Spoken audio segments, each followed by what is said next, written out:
할렐루야. 오늘도 이 귀한 예배 속에 하나님께서 예비하신 은혜로 우리에게 충만하게 하실 것을 믿습니다. 이 세상을 살아가는 모든 사람들이 아마 삶을 살아가면서 다 겪게 되는 것이 징계라고 하는 것입니다. 자녀는 부모의 훈계를 받고 학생은 교사의 지도를 받죠. 때로는 직장 생활을 하는 사람들도 직장 상사에게 책망을 듣기도 하죠. 그런데 이런 징계를 받을 때 우리의 마음은 대체로 다 비슷할 거예요. 왜 나만 이렇게 힘들까? 혹시 나를 이 사람들이 미워하는 거 아니야? 나 이러다가 버림을 받는 거 아닐까라는 그런 생각이 들기도 하죠. 사회생활을 하는 것만 그럴까? 그렇지 않아요. 신앙생활도 마찬가지죠.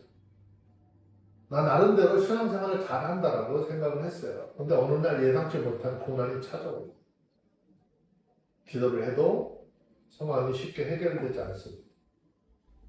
하나님 앞에 묻죠. 하나님 왜 저에게 이런 일을 허락하셨습니까? 아무리 기도를 해도 때로는 하나님이 말씀 안 하세요. 침묵 속에서 사랑을 받고 있는지조차도 의심을 하도록 만듭니다. 그런데 성경은 우리들에게 굉장히 중요한 진리를 가르쳐주죠. 하나님께서는 하나님이 사랑하시는 백성들에게 허락하시는 징계는 결코 그들을 버리기 위해서가 아니라는 것이죠. 하나님이 심판하실 때와 하나님이 징계하실 때는 하나님 분명히 구별하신다는 것이죠. 원수에게는 하나님 심판을 내리시지만 자녀에게는 회복을 위한 징계를 허락하신다라는 것이죠. 오늘 본문에서 이사야 선지자는 하나님의 백성이었던 이스라엘 백성들이 징계를 받는 모습을 우리 가운데 생생히 보여주고 있습니다. 그런데 그 징계는 멸망을 위한 것이 아닙니다. 하나님은 그들의 죄를 제거하시고 우상을 버리게 하시고 마침내 하나님을 떠나 흩어졌던 백성들을 다시 모아서 예배의 자리를 회복시키기 위한 하나님의 은혜인 줄로 믿습니다. 아멘. 이 말씀을 통해서 우리는 하나님의 징계 속에 숨겨진 하나님의 진짜 사랑하는 마음을 발견을 해야 되는 것이겠죠. 아멘. 때로는 아파요. 이해할 수 없어요. 그런 순간이 있을지라도 하나님의 손길은 우리를 무너뜨리기 위한 손길이 아니라 우리를 새롭게 세우기 위한 손길이라는 것을 기억하시고 하나님 앞에 무릎 꿇어 기도하고 하나님의 인도하심을 받는 모두 되기를 원합니다. 오늘 이사야서 27장 7절로 13절 말씀을 통해서 사랑을 품은 징계라고 하는 제목으로 은혜를 나눌 때 징계 가운데 나타난 하나님의 사랑과 회복의 은혜를 깨닫는 그런 귀한 시간이 되어지기를 주의 이름으로 축원합니다. 서두에서 말씀을 드린 것처럼 하나님께서 하나님의 자녀들에게 징계를 내리신 것을 멸망시키기 위한 것이 아니라 회복시키려고 하는 시작점이 된다라는 것이죠. 7절에 있는 말씀 먼저 봅니다. 시작. 주께서 그 백성을 치셨은즉 그 백성들 친자들을 치심과 같겠으며 백성이 살육 당하였은즉 백성을 도륙하는 자의 살육을 당함과 같겠느냐. 그러면 이 말씀은 하나님께서 하나님의 백성을 치시는 방법과 또 세상의 세력들이 하나님의 백성을 공격하는 방식과 결코 같지 않다라는 것을 이야기하고 있습니다. 겉으로 보기에는 똑같이 치심같이 보이지만 그 결과와 목적은 완전히 다르다는 것이죠. 세상에 하나님의 백성들을 칠 때는요, 목적이 파괴예요. 완전히 없애버리려고 해요. 그러나 하나님께서 이스라엘 하나님의 택한 백성들을 칠 때는 회복이 목적이다라는 것이죠. 아멘. 세상은 손은 무너뜨리는 손이지만 하나님의 손은 하나님의 택한 백성들을 살리는 손인 줄로 믿습니다. 아멘. 성경은 이 차이를 여러 곳에서 반복해서 우리 가운데 설명을 해주죠. 뒤에 예레미야 에가서를 잠깐 한번 좀 보시면은요. 예레미야 에가 3장 32절 말씀을 한번 좀 볼까요? 네, 찾으셨으면 예레미야가 3장 32절 시작. 저가 비록 근심케 하시나 그 풍부한 자비대로 긍휼히 여길 것이니라 그랬어요. 여기 근심하게 하시는 손길은 분명히 있긴 있지만 그 중심에는 언제나 하나님께서 우리를 긍휼히 여기시는 인자하심과 긍휼히 여기는 마음이 있다라는 것이죠. 히브리서 10장 6절 보면 주께서 그 사랑하는 자를 징계하시고 그 사랑받는 아들마다 채찍질 하시니라 하였느니라. 이 말씀의 의미도 징계는 사랑의 반대가 아니라 사랑의 표현이라고 하는 것이죠. 그래서 이사야서 27장 7절에 말하는 핵심은 바로 이거예요. 하나님은 하나님의 백성들을 치신다고 해서 곧 멸망을 의지하는 것이 아니라는 거죠. 오히려 하나님은 원수들이 행하는 방식과 좀 다르신다는 거죠. 원수들은 이스라엘 백성들을 완전히 멸망시켜버리려고 하지만 하나님은 이스라엘 백성들을 정결하게 하시려고 그렇게 고난도 주시고 어려움도 주신다는 것이죠. 그래서 같은 고난이라 할지라도 그 의미가 다르고 같은 아픔이라 할지라도 그 아픔을 통해서 오는 결과는 완전히 다른 거예요. 우리가 잘 알고 있는 것처럼 출애굽기 14장 보면 이스라엘 백성들이 애굽에서 도망쳐 나오지만 출애굽을 한 그 이스라엘 백성들을 뒤쫓아서 애굽의 사람들이 홍해까지 몰아붙이죠. 그들의 목적은 무엇일까요? 그들의 목적은 너무나 분명했어요. 이스라엘 백성들을 완전히 멸망시키기 위해서입니다. 그런데 하나님은 애굽을 다루실 때는요, 이스라엘을 살리기 위한 심판으로 바꿔주시는 거예요. 결국 하나님의 행하신 심판으로 애굽에 이스라엘 백성들을 쫓던 군대들은 다 바다에 빠져 멸망하지만 이스라엘 백성들은 하나님께서 베푸신 은혜로 홍해를 마치 마른 땅같이 건너서 생명을 건지는 역사가 일어나죠. 같은 바다 앞이었어요. 그런데 똑같은 바다 앞인데 하나님의 은혜를 덧입고 살아가는 백성들에게는 구원의 길이 되고 그들을 대적하는 원수들에게는 심판의 길이 되었습니다. 이사야서 20장 7절의 말씀은 바로 이 긴장 속에 서 있는 거예요. 여기서 하나님의 백성들을 친자들의 치심과 같겠느냐라고 하는 이 표현은요, 하나님께서 하나님의 백성들을 대하실 때 결코 무차별적으로 파괴하지 않으신다라는 의미인 거예요. 성경 시편 103편 10절에 있는 말씀 한번 좀 보실까요? 만약에 우리가 하나님 앞에 지은 죄대로 죄가대로 심판을 하셨다라고 하면 살아남을 수 있는 사람이 하나도 없을 거예요. 그런데 시편 103편 10절의 말씀에 보면, 자, 찾으셨으면 한번 읽어볼까요? 시작. 우리의 죄를 따라 처치하지 아니하시며 우리의 죄악을 따라 갚지 아니하셨으니 그랬어요. 하나님의 공의는 심판하시는 분이시긴 하지만 동시에 언약의 사랑으로 제한하시는 분이다 그 말이죠. 그래서 하나님의 인도하심 속에는 징계는 할 수 있어요. 징계를 당할 수 있어요. 그런데 결국 그 징계를 통해서 완전히 멸망당하는 일은 없다라는 것이죠. 성경은 이 사실에 대해서 사도 바울을 통해서 얘기하는 거잖아요. 사도 바울이 하나님의 일을 감당하기 위해서 얼마나 많은 고난을 겪었어요. 자, 그때 고린도서 4장 8절 9절 한번 보세요. 사방이 아무리 우리에게 우겨싸움을 당한다 할지라도 쌓이지 않는데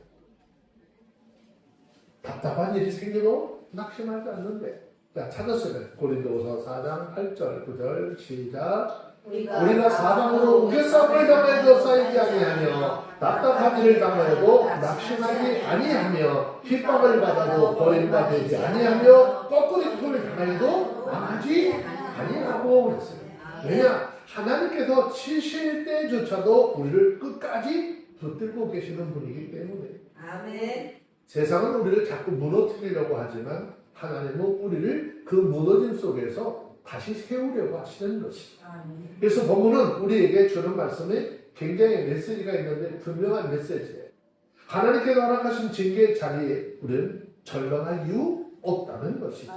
왜냐? 그 손은 파괴의 손이 아니라 정결하게 하시는 손이고 버리는 손이 아니라 우리를 다시 세우시려고 하는 하나님의 손이시기 때문에 같은 고난이라도 세상의 공격은 끝을 향해 있지만 하나님의 징계는 회복을 향해 있다라는 것입니다. 아멘. 여러분 혹시 지금 우리의 삶에 내가 이해하지 못하는, 이해되지 않는 치심과 아픔이 있다면 오늘 이 말씀을 잘 기억하시기 바랍니다. 하나님께서 말씀하셨어요. 그 백성을 친자들을 치심과 같겠느냐. 하나님은 결코 우리를 우리 대적 원수가 우리를 대하는 것처럼 대하지 않으신다는 거죠. 하나님은 언제나 우리를 자녀로 다루시지만 사랑으로 다루시고 결국 회복으로 이끌어 주시는 하나님이다. 그래서 우리는 눈물 속에도, 우리는 고통 때문에 눈물 흘릴 때 많잖아요. 근데 그 눈물 속에도 하나님의 뜻이 있는 것이고, 우리가 흔들림 속에도 하나님의 손길이 있는 것이고, 우리의 징계 속에도 은혜가 숨겨져 있음을 깨달으시고, 어떤 상황 속에서라도 하나님을 바라보시고 소망을 잃지 않는 하나님의 사람들이 다 되어주시기를 주의 이름으로 축원합니다. 자, 하나님이 흩으실 때 그때도 이유 없는 게 아니에요. 목적이 있어요. 자, 8절에 있는 말씀 함께 봅니다. 읽습니다. 시작. 주께서 백성을 적당하게 견책하사 쫓아가실 때 동풍 부는 날에 폭풍으로 그들을 옮기셨느니라. 이 말씀은 하나님께서 하나님의 백성들을 다루시는 방식이 얼마나 정밀하고 절제되어 있는지를 보여주는 말씀이에요. 여기서 무작정 분노나 감정적인 파괴를 하는 것이 아니라 말씀 보니까 어떻게 하신대요? 적당하게 견책하사 그랬어요. 이 표현처럼 정확한 분량과 목적이 있는 하나님의 손길을 이야기하는 것이죠. 하나님은 인간들처럼 자기 감정에 의해서 흔들리는 분이 아니라 목적을 가지시고 흩으시기도 하시고 옮기시는 하나님이라는 것을 이야기하죠. 적당하게 견책하사라고 하는 이 표현은 굉장히 중요한 신학적 의미를 담고 있어요. 하나님은 결코 인생들에게 징계를 내리셔도 과도하게 하지 않으세요. 성경은 시편 30편 5절 말씀에 보면 한번 시편 30편 5절은 좀 봅시다. 오늘 설교에는 대입되는 설교들이 너무 성경들이 너무 많은데 다 찾지는 않을게요. 시편 30편 5절 뭐라고 말씀하냐? 한번 읽어봐요. 시작. 그 노염은 잠깐이요 은총은 평생이로다. 저녁에 울음에 계속할지라도 아침에는 기쁨이 오리다 그랬어요. 하나님의 징계는요 영원한 게 아니라 제한이 있다는 거죠. 근데 그 제한 속에서 하나님은 하나님의 백성들을 움직이시는 거예요. 여기서 쫓아내실 때라고 하는 표현은 마치 하나님께서 이스라엘 백성들을 그 자리에서 밀어내는 것처럼 보이지만 목적은 파괴가 아니라 이동이. 이사야 27장 8절은 이 이동 방식까지 구체적으로 설명을 하죠. 어떻게 옮기셨다는 거예요? 동풍 부는 날에 폭풍으로 그들을 옮기셨다고 그랬어요. 원래 동풍이라고 하는 단어가 성경에 보면 자주 등장을 하는데 이 동풍은요 원래 심판과 고통의 그런 상징을 설명을 했어요. 호세아서 13장 5절을 보시면요 호세아서 13장 15절 한번 잠깐 봅시다. 호세아 호라고 써있는 거 찾으시면 되죠. 다니엘서 뒤쪽에 호 13장 15절 찾았으면 한번 읽어볼까요? 시작. 저가 비록 형제중에서 결실하나 동통이 오리니 곧 광야에서 일어나 여호와의 바람이라. 그 근원이 마르며 그 샘이 마르고 그 적축함과 모든 보배의 그릇이 약탈된다 그랬어요. 그러니까 항상 성경 속에서 나타나는 동풍을 얘기할 때는요 생명을 위협하는 아주 건조한 바람이라고 하는 의미를 가지고 있죠. 그런데 하나님은 그 동풍조차도 어떻게 하시는 하나님? 통제하시는 하나님. 폭풍이 무질서한 자연 현상이 아니라 하나님의 손에 들린 기구, 도구가 되는 것이죠. 이 점에서 우리는 요나서의 그런 요나의 모습을 바라볼 수 있죠. 요나는 니느웨에 가서 하나님의 말씀을 선포하라는 명령을 받았죠. 그런데 그 명령을 거부하고 배를 타고 다시스로 도망하려고 합니다. 배를 타고 다시스로 열심히 편하게 가는 것 같은데 요나서 1장 4절을 보면 여호와께서 대풍을 바다 위에 내리시매 바다 가운데 폭풍이 대작하여 배가 거의 깨지게 되었다 그랬어요. 이 폭풍은 요나를 다시 하나님의 뜻 가운데로 옮기는 도구가 된 거죠. 그 사건을 통해서 요나가 지금 가야 할 곳이 다시스가 아니라 니느웨로 가야 되는 것을 알고 하나님 다시 바꾸시잖아요. 요나에게 임한 폭풍은 파괴가 아니라 그 삶의 방향의 전환인 거죠. 마찬가지로 27장 18절 말씀 폭풍은 멸망이 아니라 이동을 의미하는 것이죠. 버림이 아니라 다시 하나님의 자리로 돌아오게 하는 수단을 이렇게 표현하는 거죠. 신명기 32장 11절 말씀에 보시면은요, 하나님을 독수리에 비유하고 이스라엘 백성들을 그 독수리 새끼를 비유해서 말씀하는 장면이 있거든요. 신명기 32장 11절.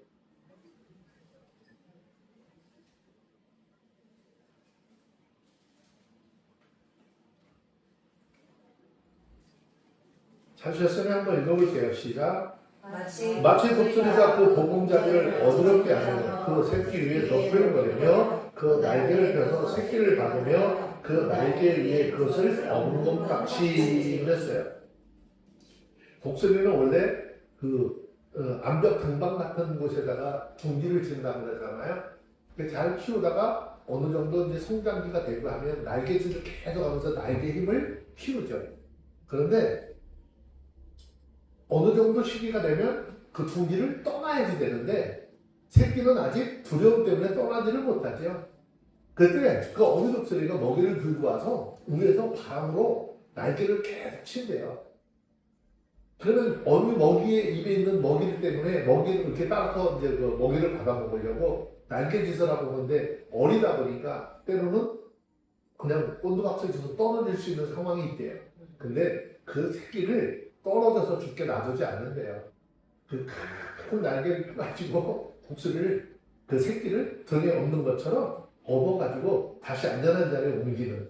하나님께서 지금 신명기 32장 11절을 통해서 이스라엘 백성들과 이스라엘 백성과 하나님의 관계가 어떤 관계야? 이런 아버지와 부모와 자녀의 관계를 통해서 이스라엘 백성들이 비록 어려운 삶이 있다 할지라도 하나님께서는 그들을 결코 어려움을 묵과하지 않는다. 동심의 손길이 있다라고서 설명을 해주고 있어요.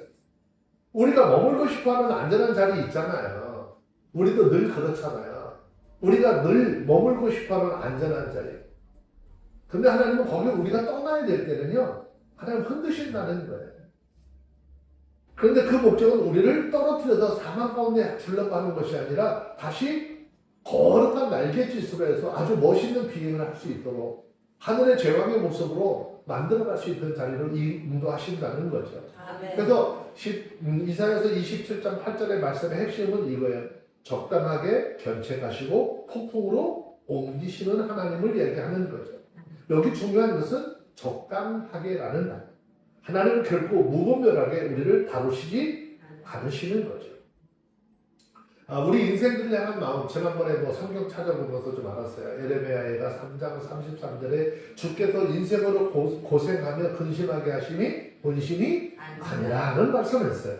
그러니까 하나님의 본심은 우리를 고통 가운데 두는 것이 아니라 우리를 회복시키려고 하는 의도가 있다는 거죠. 그런데 그 회복을 위해서 때로는 거예요. 흔들림도 필요하다는 거예요. 왜? 그렇지 않으면 이사를 가려고 하지를 않아요. 움직이려고 하지 않아요. 여러분, 우리 삶에도 이해할 수 없는 동풍이 불어올 때 있다는 거예요. 내 삶이 안정되었다고 생각했던 자리에서 하나님 우리를 옮기실 때가 있다는 거예요. 이만하면 됐어. 여기 편안해. 그리고 나는 이제 그냥 여기서 그냥 편안하게 살 거야 할 때 하나님이 뜻이 아니고 하나님이 더 큰 일을 이루실 때는 옮기시다니까요. 오늘 분명히 말씀합니다. 그 바람은 무질서한 폭풍이 아니라 하나님의 손에 붙잡힌 폭풍을 이야기합니다. 그리고 그 폭풍은 우리를 잃어버리게 하는 바람이 아니라 하나님이 예비하신 자리로 우리를 옮기시는 바람입니다. 아멘. 그래서 우리는 하나님 앞에 이렇게 고백할 수 있는 거예요. 하나님, 나를 흔드실 때에도 나는 버려진 것이 아니고 옮겨지는 것입니다 라고 믿음의 사람으로서 고백할 수 있는 고백이 있어야 하는 것이죠. 아멘. 하나님은 무너뜨리기 위해서 우리를 흔드는 것이 아니라 바로 세우기 위해서 우리를 바로 세워서 하나님이 원하시는 그 안전한 장소로 옮기시는 분이라는 거죠. 그래서 그리스도인들의 인생에도 가끔 들어오는 폭풍들이 있어요. 근데 이게 우연한 폭풍이 없고 의미 없는 동풍도 없다는 거예요. 모든 흔들림 속에는 하나님이 뭔가 이루시고자 하는 방향이 있다는 거죠. 그러니까 우리는 믿음으로 그걸 바라볼 수 있는 사람이 되고 깨달을 줄 아는 하나님의 사람들이 되어야 하는 것이죠. 아멘. 자, 이제 9절 말씀에 내려오시건 하나님이 인생들의 죄를 속하시는데 어떻게 속하게 하시느냐 그 방법에 대한 이야기를 하고 있는데 9절 한번 봅니다. 시작. 야곱의 불의가 속함을 얻으며 그 죄를 없이함을 얻을 결과를 이로 인하여 곧 그의 죄가 모든 돌로 부서진 횃돌 같게 하며 아세라와 태양상으로 다시 서지 못하게 함에 있는 것이라. 이 말씀은 하나님께서 이스라엘 백성들의 죄를 용서하고 덮어주는 그런 감정적인 반응이 아니라 죄의 뿌리까지 끊어버리는 거룩한 역사라는 사실을 보여주는 거예요. 다시 이야기하면 이스라엘 백성들이 지금 하나님을 떠나서 그렇게 잘못된 길을 사는데 그건 우상 숭배 길에 빠졌기 때문이거든요. 근데 하나님께로 돌아오는 데는 몸만 마음만 돌아오게 하시는 것이 아니라 그들의 모든 삶의 그 가장 기초되는 그것까지도 다 없애버리시고 깨끗하게 서야 된다라는 것을 보여주는 거죠. 여기 야곱의 불의가 속함을 얻으며라고 하는 이 표현은 하나님께서 하나님의 백성의 죄의 자리를 처리하는 은혜를 이야기하는 거예요. 여기 속함이라고 하는 단어는요, 단순한 무시가 아니라 죄값이 처리되고 난 뒤에 관계를 회복되는 것을 설명하고 있는 거예요. 그러니까 죄값이 해결되지 않고 하나님의 관계는 회복될 수 없어요. 마찬가지예요. 이 현대를 살아가는 우리의 삶도 마찬가지예요. 근데 본문은 거기서 멈추지 않아요. 죄사함의 결과는 반드시 삶의 변화로 나타납니다. 그 죄를 없이 함을 얻은 결과는 이로 인하나니 라는 설명을 하고 있잖아요. 이 말은 하나님께서 죄를 용서하실 때요, 우상을 무너뜨리는 역사도 뒤따른다라는 말씀이죠. 즉 용서는 감정이 아니라 변화를 동반하는 은혜를 이야기하는 거예요. 특히 제단은요, 돌로 부서진 횃돌 같게 하며 라는 말씀을 했어요. 이 표현은 굉장히 강렬한 표현이거든요. 이 제단은요, 우상 숭배의 장소를 이야기하는 거예요.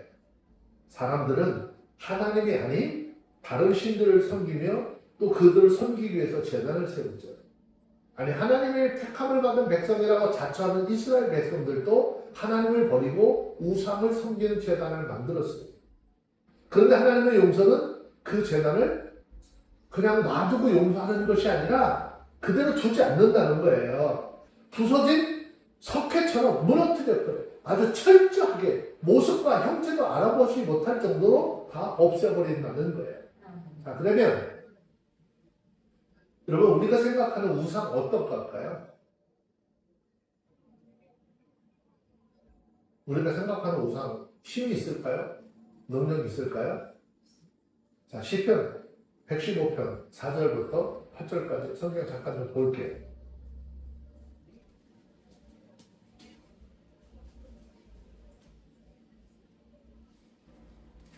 자, 읽겠습니다.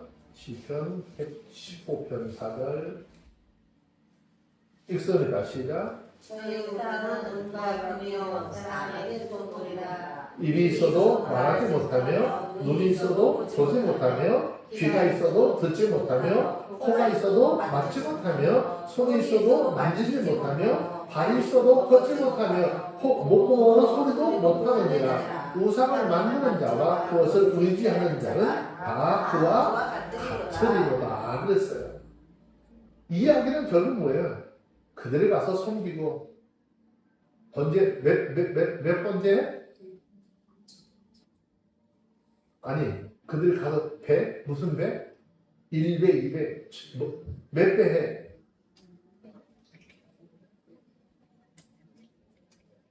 그 부처 앞에 가서 절 몇 번 한대요? 100배? 100배? 1000배? 3000배? 그렇다고 소원이 이루어지는 게 아니에요.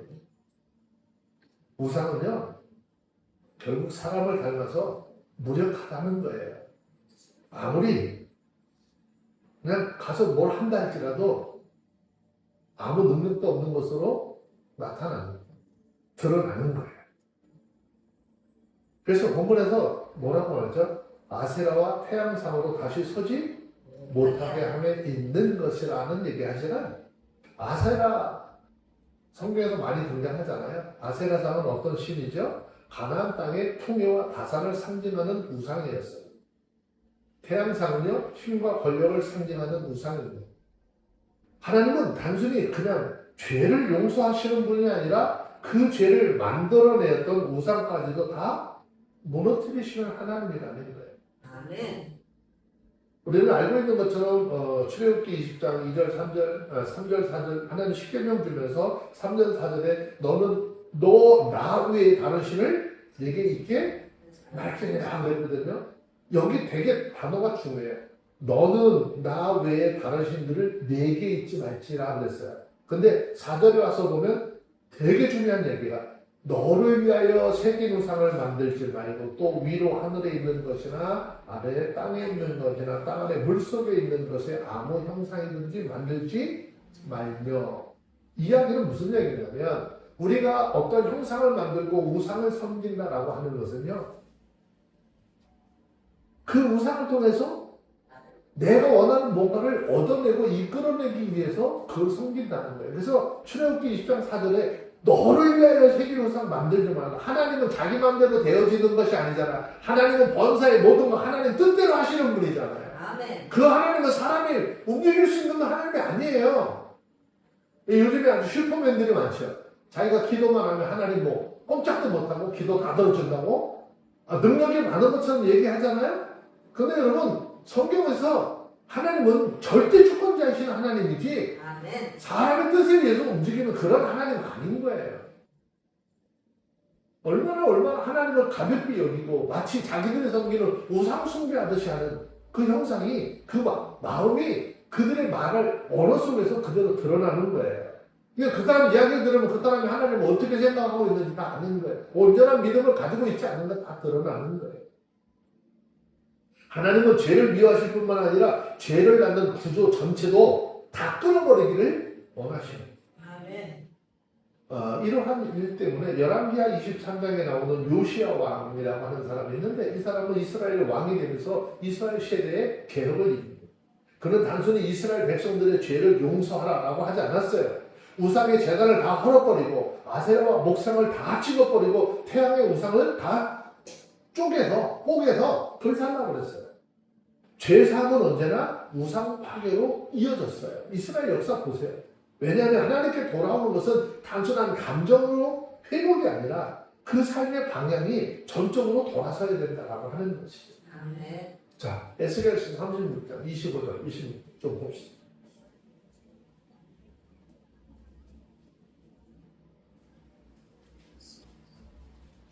에스겔서 36장 25절 26절 찾으셨으면 함께 봅니다. 시작.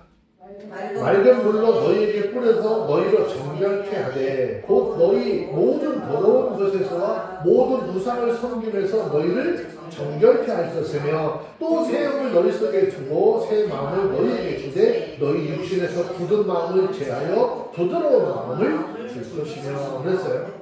여기 굉장히 중요한 것이 그런 거잖아요. 너희가 모든 더러운 것에서 25절에서 모든 우상을 섬김에서 너를 정결하게 하라는 거잖아요. 근데 그냥 되지 않아. 그래서 우리에게 새로운 영을 우리 속에 주다. 그렇게 아멘. 말씀하시잖아요. 아멘. 여러분 성령 받은 사람, 성령 인도를 받는 사람은 과거에 더럽고 추한 것 머물러 있는 거 아닌 거예요. 삶의 방향이 완전히 하나님을 향해서 돌이켜서 있는 것이고요. 아멘. 하나님의 뜻을 따라 살려고 애쓰고 노력하는 거예요. 아멘. 하나님은 죄를 씻으실 뿐만 아니라 그 사람들의 마음까지도 새롭게 하시고 아멘. 그래서 참된 용서는요 죄를 덮는 것으로 끝나는 것이 아니라 죄를 다시 짓지 않도록 만드는 은혜인 거예요. 여러분 오늘 말씀은 우리에게 분명히 이야기하는 거예요. 하나님께서 죄를 속하신다라고 하는 것은 단순히 과거의 죄를 지워버리는 것이 아니라 우리 삶에 세워진 우상들을 다 무너뜨리는 사건인 거예요. 하나님을 버리고 따라갔던 세상 방법 다 버리는 것이고요. 세상 방법으로 살아갔던 언어, 생활의 방법 다 버리는 거예요. 이제는 오직 하나님께서 주신 삶의 방법을 따라 사는 것이고 하나님께서 주신 것으로 만족하며 살아가는 것이죠. 하나님은 우리를 용서하실 때 우리의 죄를 그대로 두지 않으세요. 그 죄가 자리 잡았던 재단들을 다 부숴버려요. 다시는 그 자리에 우상이 서지 못하도록 하는 거예요. 아멘. 근데 돌아가요. 이스라엘 백성들의 삶이 그랬듯이, 사사시대의 이스라엘 백성들의 삶이 그랬듯이, 역사 속의 이스라엘 백성들의 삶이 그랬듯이 인간들은 돌아가요. 저는 그래서 될 수 있으면 하나님께서 은혜라고 하는 말뚝을 우리 가운데 하나 딱 심어주시고 우리 발목을 그 은혜라고 하는 말뚝에 족쇄를 딱 채워가지고 그냥 한 2m 바깥에 나가지 못하도록 이렇게 좀 붙들어 주셨으면 좋을 것 같아요. 근데 하나님 또 그렇게까지 안 하시잖아요.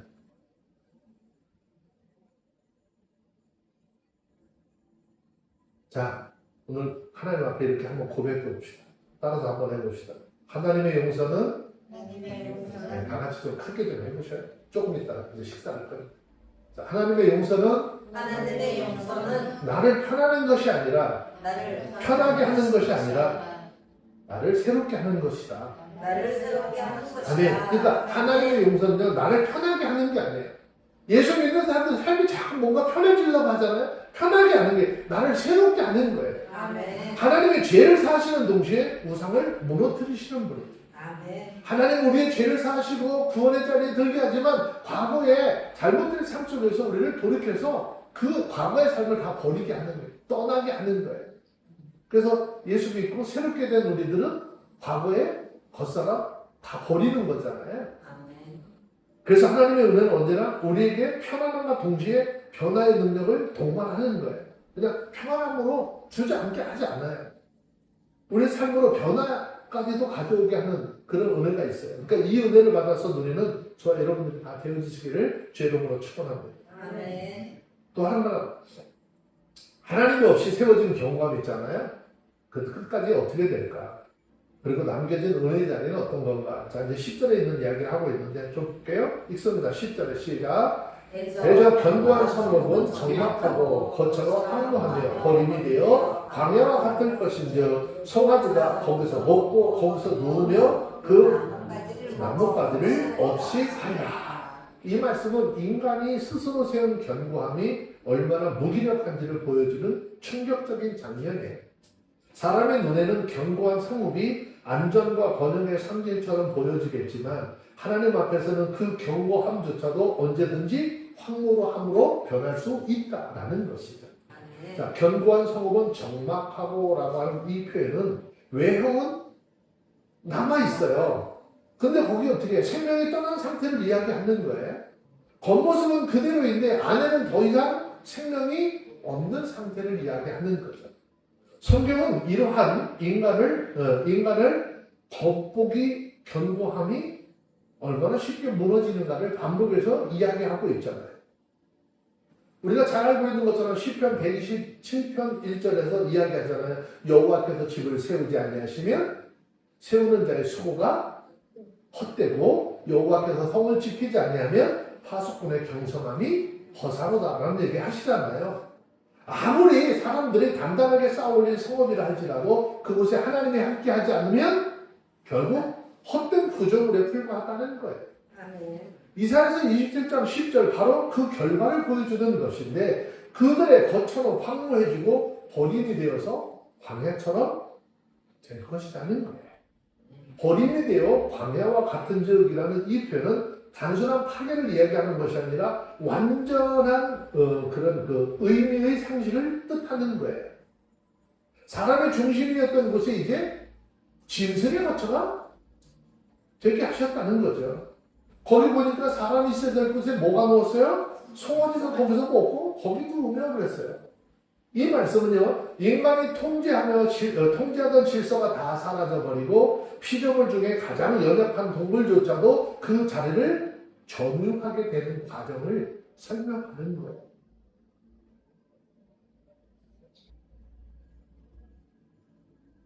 이거 이야기를 하려고 그러는데 요즘에는 강아지를 키우는 사람들이 또 강아지라고 하면 욕한다네. 아니, 개라고 하면 욕한다네. 꼭 강아지라고 해야 되네. 애기라서. 그 개를 키우는 사람들이 요즘에 많아졌잖아요. 사람들이 요즘에 그 TV 같은 데 보면 어떻게 해요? 개 때문에 사람이 피해서 살아요. 이런 환경들이 아름답은데 이거 그래서 설명을 좀 할까 하다가 이것도 개 키우는 사람들 많잖아요. 자, 인간이 하나님 없이 세운 질서가 얼마나 쉽게 무너진지를 보여주고 있는 거예요. 대조적으로요. 창세기 11장 바벨탑 사건을 떠올릴 수 있죠. 사람들은 성읍과 탑을 건설해서 자기 이름을 하나님 앞에 내고자 하죠. 그런데 하나님은 그 계획을 아시고 흩으시죠. 결국 그들의 견고함은 언어의 혼란과 흩어짐으로 끝나버렸어요. 인간이 하나님 없이 세운 견고함은 언제나 분열과 황무함으로 마감이 된다라고 하는 것을 보여주고 있죠. 자, 예레미야서 22장 13절 14절 두 절 말씀을 좀 읽고 갑시다.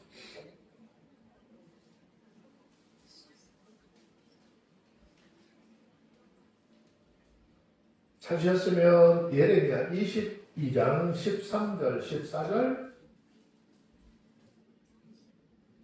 읽습니다. 시작. 불의로 그 집을 세우며 공평으로 그 다락방을 지으며 그 이웃을 고용하고 그 고가를 주지 아니하는 자에게 화 있을진저 그가 이르기를 내가 나를 위하여 광대한 집과 광활한 다락방을 지으리라 하고 자기를 위하여 창을 만들고 그것으로 백향목으로 입히고 붉은 빛으로 칠하도다. 여기 중요한 말씀은 불의로 집을 건축하고 부정으로 다락방을 지었다는 거예요. 무슨 말인가? 사람의 보기에는 외형은 크지만 하나님이 없이 건축된 건축의 허무함을 경고하는 이야기예요. 결국 이런 집들은 심판 앞에서 유지되지 못하게 될 것이다 라는 거예요. 자, 이사야서 27편 10절에서는 27장 10절의 핵심은 견고한 성읍이라고 하는 말 속에 있는 건데 사람들은 스스로의 힘, 스스로의 지혜, 스스로의 재물로 견고함을 만들 수 있다고 생각한다는 거예요. 그런데 하나님을 떠난 견고함은 가장 먼저 생명을 잃게 되어지는 거예요. 그리고 생명을 사라진 자는 결코 황무함만 남게 된다는 사실이죠. 신앙에도 별 다르지 않아요. 누가복음 12장에 보면은 어리석은 부자가 등장을 하잖아요. 어느 해인가 한 해는요, 농사를 졌는데 소출이 너무너무 많았어요. 그동안에 자기가 곶감을 만들어 놓고 있던, 곡식을 져놨던 곶감에다가 채울 수 없을 만큼 커지잖아요. 그러면 거기다 곶감을 채우고, 이로 많은 것을 왜 주셨을까? 주변에 어려운 사람들, 고아와 과부들과 남은 애들을 좀 살펴보고 도와줘야 되는데, 그렇지 않았어요? 이 사람은 그 작은 곶감을 다 헐어버리잖아요. 그리고 곶감을 곡물들을 다 채울 만큼 큰 곶감으로 만들어서 다 때려 넣어요. 그 다음에 하는 말이 너무 멋있잖아요. 19절에 보니까 이제 평안히 쉬고 먹고 마시고 즐거워하자 그래요. 근데 그때 하나님께서 말씀하시잖아요. 야, 이 밤에 내가 네 생명을 거둬가면 너 모든 것 이렇게 너무 해놨는데 이거 누구 것 되니? 그런 얘기 하시잖아요. 이 사람의 삶은 겉으로는 어떻게 해요? 견고했죠. 근데 생명이 없는 풍요합성이 하루아침에 무너질 수도 있다는 것. 오늘 말씀은 우리에게 굉장히 중요한 질문을 던져요. 우리가 세운 견고함은 하나님 안에 있는지 아니면 하나님 없이 세운 것인지 지금 돌아오라는 거예요. 하나님 없이 세운 견고함은 언젠가 반드시 무너져서 황무함으로 변해버린다는 거죠. 그런데 하나님 안에 세운 인생은 흔들리는 것 같아도 결코 무너지지 않는다 그 말이에요. 그래서 이사야서 27장 10절의 말씀을 통해서 말씀하시고자 하는 것은 단순한 파괴의 말씀을 하는 것이 아니라 인간의 자랑점 다 내려놓고 하나님께 돌아오게 하시고자 하는 경고이고 또 그렇게 초청하는 하나님의 말씀이라는 것을 깨달으시고 저와 여러분들 이 말씀에 순종함으로 세상 것이 아닌 하나님의 말씀을 꼭 붙잡고 나아가는 하나님의 사람들이 다 되어지시기를 주님으로 축원합니다. 자, 이제 11절 말씀에 내려서 보면 지각이 없는 백성, 끊어지지 않는 그런 하나님의 경고가 이렇게 기록이 되어져 있는데 자, 한번 봅니다. 11절 시작. 가지가 마르면 꺾이나니 여인이 와서 그것을 불타낼 것이다. 이 백성이 지각이 없으므로 그들을 지으신 자를 불쌍히 여기지 아니하시며 그들을 초청하신 자가 은혜를 베풀지 아니하시라. 여러분 이 말씀은요 굉장히 엄중한 경고의 말씀이에요. 하나님께서 자기 백성을 향하여 뭐가 없대요? 지각이 없다라고 하는 말씀은 굉장히 마음 아픈 표현이에요. 여기서 말하는 지각은 단순한 지식의 부족이 아니라 하나님을 깨닫고 분별하는 영적인 인식의 부재를 얘기하는 거예요. 즉 하나님의 백성이면서도 하나님을 알지 못하는 상태, 은혜를 받으면서도 그 은혜를 깨닫지 못하는 상태를 이야기하는 거예요. 가지가 마르면 꺾인다 라고 하는 얘기였어요. 이 표현은 생명이 끊어짐, 그런 관계의 끊어짐을 이야기하는 상태죠. 포도나무 가지가 생명에서 끊어지면 아무리 어떻게 모양은 남아있어도 결국은 꺾여버리는 거죠. 요한복음 15장 5절 지난주에도 제가 말씀드렸는데 예수님 나는 포도나무예요. 너희는 가지니 그가 내 안에 내가 너희 안에 있으면 이 사람은 많은 열매를 맺는다 그랬잖아요. 나를 떠나서 너희 아무것도 할 수 없어 그런 얘기를 했어요. 결국 하나님께 붙어있지 않은 하나님과의 믿음의 관계를 이루지 못한 인생은 결국 생명을 잃어버리고 많은 가지와 같다라는 것을 이야기하죠. 그런데 그 가지가 떨어진 것을 보고 여인이 와서 그것을 가져다가 불사를 것이라고 그러죠. 이 표현은 현실적인 심판의 그림자예요. 버려진 나무 가지는 아무런 가치가 없어서 불에 태워질 뿐이라는 거죠. 이것은 단순한 감정의 표현이 아니라 하나님의 인내가 이미 끝나버린 상태를 설명하는 거예요. 자, 히브리서 6장 7절 8절을 잠깐 좀 볼게요.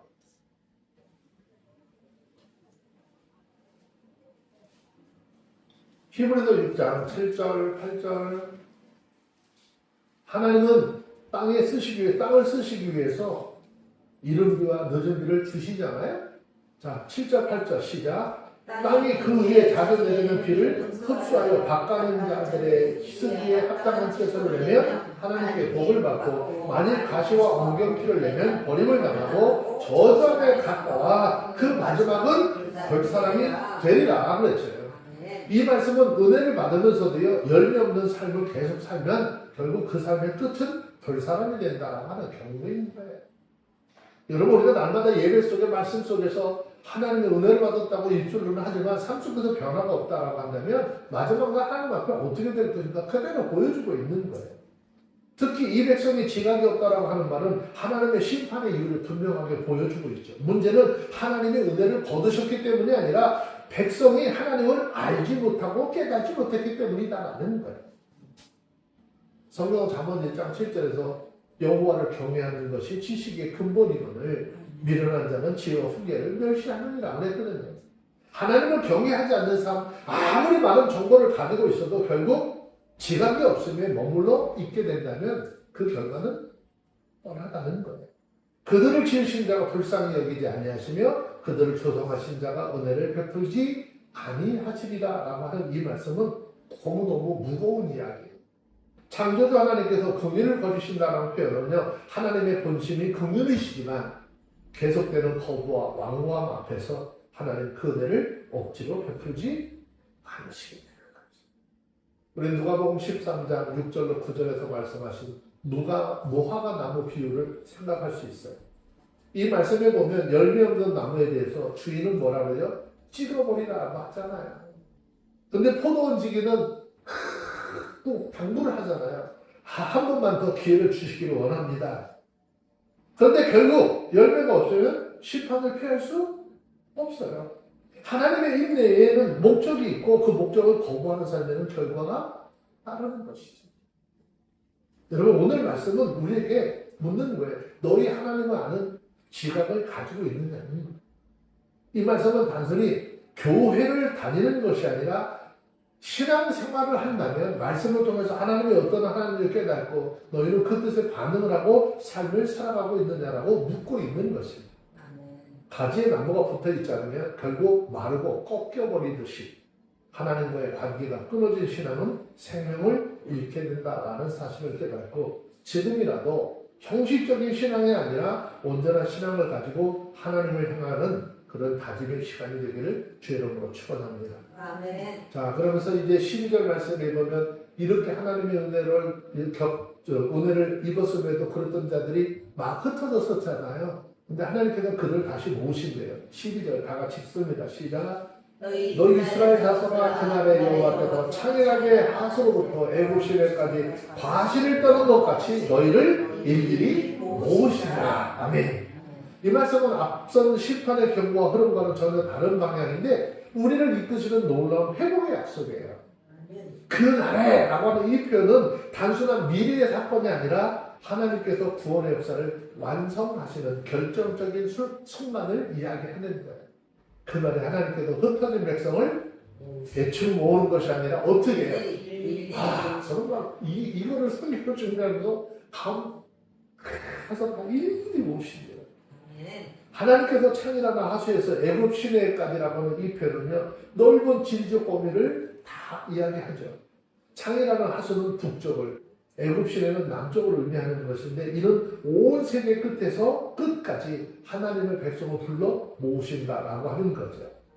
자, 이 사실에 대해서 시편 50편 1절에서 그래서 이야기하는 거예요.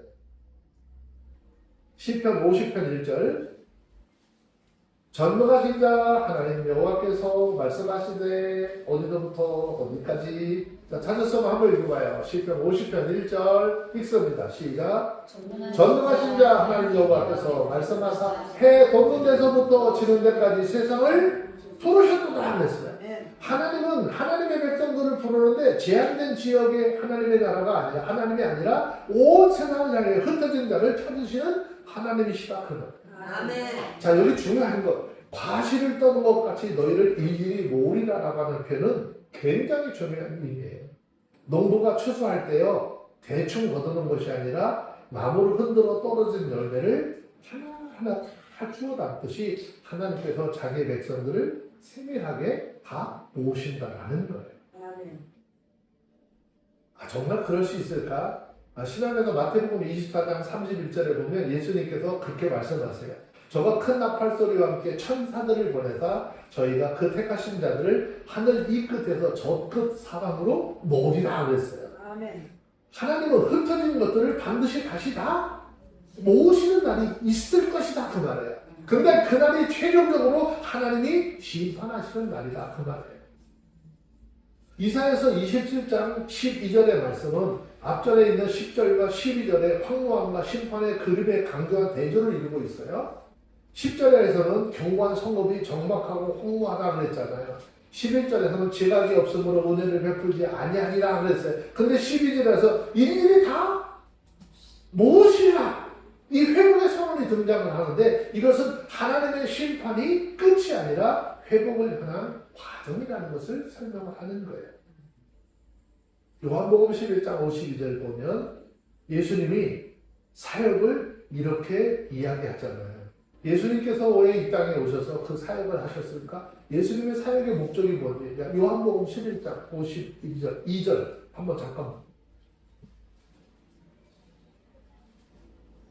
요한복음 11장 52절 찾았으면 함께 봅니다. 시작. 또 그 민족만 위할 뿐 아니라 흩어진 하나님의 자녀를 모아 하나가 되기 위하여 죽으실 것을 미리 말한. 예수님께서 십자가에 죽으시려고 하는 목적은 바로 온 세계에 흩어져 있는 하나님의 백성을 한쪽으로 모으려고 하는 목적이 있었다는 거죠. 예수 그리스도의 십자가는 흩어진 이들을 다시 하나로 모으시는 하나님의 구원의 계획의 중심이라는 거죠. 그래서 우리는 이 구원의 자리에 부르시고 하나님의 백성들의 삶을 살게 하시고 영원한 천국에 들어가게 하실 그 하나님의 은혜에 감사하시고 믿음의 역사를 이어가는 하나님의 사람들이 다 되어주시기를 주의 이름으로 축원합니다. 자, 마지막 13절 큰 나팔 소리와 함께 돌아오는 예배자들에 대한 이야기를 하고 있는데 13절 읽습니다. 시작. 그날에 큰 나팔을 울려 불리리 아수르 땅에 파멸된 자와 애굽 땅에서 쫓겨난 자들에게 돌아와 예루살렘 성산에서 여호와께 경배하리라 그랬어요. 이 말씀은 27장의 마지막 장식하는 놀라운 회복, 즉 예배 장면인데 그날에 큰 나팔을 울려 불리니라는 이 표현은 단순한 소리가 아니에요. 하나님의 구원의 역사가 완성되어지는 결정적인 부르심을 이야기하는 거예요. 그러니까 마지막적으로 최종적으로 부르시는 거예요. 그래서 이 시대가 이 시점이 뭐예요? 지금 예수 그리스도를 통해서 우리를 구원의 자리로 부르시는 때잖아요. 그래서 지금의 어떤 때래? 구원을 받을 만한 네. 때이고 은혜 받을 만한 네. 주님이 오시는 그날에 문을 닫으면은 열쇠가 없네. 아멘. 그 너무 은혜가 되는 게 지금 아직 문이 열려 있을 때 우리가 예수를 믿는 거예요. 구약의 나팔은요 전쟁 신호이기도 하죠. 동시에 회복의 신호이기도 해요. 근데 여기서 흩어진 백성을 다시 모으시는 하나님의 은혜의 소리를 표현했어요. 아수르 땅에 파멸된 자와 애굽 땅에 쫓겨난 자라고 하는 이 표현은 하나님의 백성이 처한 극단적인 상태가 어떤지를 보여주고 있는 거예요. 모든 그런 압정과 그런 고난 속에 있는 것. 아수르 북쪽의 강대국인데 이스라엘 무너뜨리는 압제의 상징인 것이고, 애굽은 과거 이스라엘 그 백성들이 의지했던 세상의 힘을 상징적으로 이야기하는 거죠. 결국 하나님의 백성은 원수의 땅과 자신들이 의지했던 땅 모두에서 다 흩어져 버리고 깨어져 버린 상태가 됐어요. 그런데 하나님은 그 흩어진 자리에서 흩어짐으로 끝내지 않으시죠. 자, 신명기 30장 4절. 신명기 30장 4절.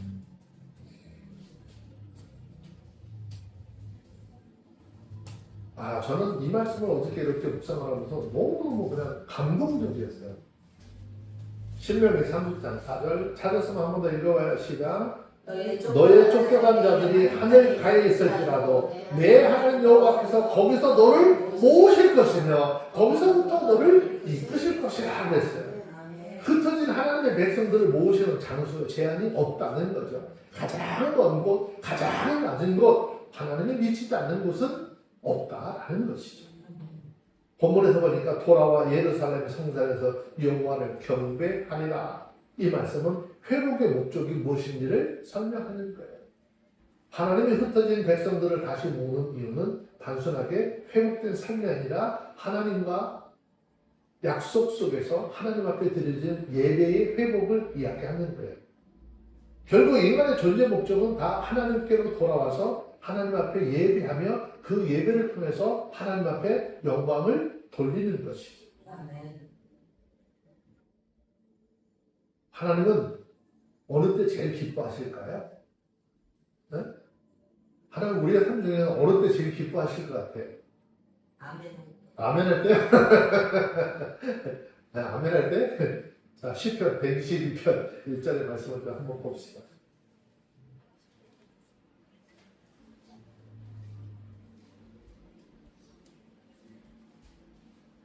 자, 시편 122편 1절, 네, 122편입니다. 1 아니고 2.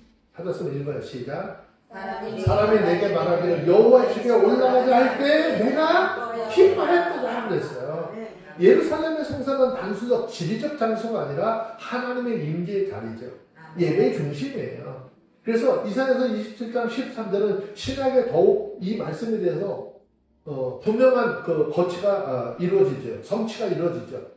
요한복음 4장 23절 말씀에서 아버지께 참으로 예배하는 자들은 신령과 진정으로 예배할지니, 그죠? 이 예배할 때가 오는데 곧 이때라 아버지께서 이렇게 자기에게 예배하는 자들을 찾으신대요. 아멘. 그러니까 우리가 똑같이 예배를 드리더라도 하나님께 발견되어지는 예배자들이 되라는 거예요. 아멘. 이제 예루살렘이라고 하는 장소에 묶인 예배가 아니라 예수 그리스도 안에서 온 세상에 흩어진 자들이 다시 모여드리는 영적 예배가 시작될 때가 있어요. 마태복음 24장 31절 보면 저가 큰 나팔 소리와 함께 천사들을 보내리니 저희가 그 택한 자들 하늘 이 끝에서 저 끝까지 사방에서 모으리라 라고 이야기하죠. 여기 말하는 큰 나팔, 마지막 때 구원을 완성시키며 흩어진 성도들을 다시 하나님 앞에 모이게 하고 온전한 예배 공동체를 이루게 하는 것이에요. 여러분 오늘 말씀은 단순히 어떤 귀환의 이야기 아니에요. 이거는 예배로 모이는 귀환을 얘기하는 거예요. 사람은 흩어질 수도 있어요. 그런데 하나님 다시 모으세요. 그리고 그 모으심의 목적은 우리를 다시 하나님 앞에 거룩한 예배자로 세우는 거죠. 아멘. 이사야서 27장 13절 심판으로 끝난 역사가 아니라 고난의 삶도 있었고 어려움도 있었지만 예배 완성되는 하나님의 구원의 이야기. 이 초대 함께 하심으로 온전한 구원의 은혜를 누리는 저와 여러분들이 다 되어주시길 바랍니다. 아멘. 그런데 안타까운 것은 성경에서 이야기한 대로 마지막 때가 되면 예배로 모이는 것들이 자꾸 소홀해지고 모여지지 않는다라고 그랬죠. 그리고 세상에도 바빠질 것이라 그랬어요. 그러니까 성경 우리에게 뭐라고 하는 거예요? 성경 한 구절만 좀 찾아서 읽고 마칩시다. 히브리서 10장 29절.